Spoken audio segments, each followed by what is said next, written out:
But you know, the toughest thing is to love somebody who has done something mean to you, especially when that somebody has been yourself. Have you ever done anything mean to yourself? Well, it's very important to look inside yourself and find that loving part of you. That's the part that you must take good care of and never be mean to, because that's the part of you that allows you to love your neighbor.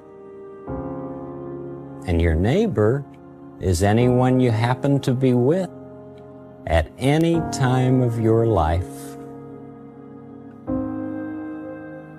Respecting and loving your neighbor can give everybody a good feeling.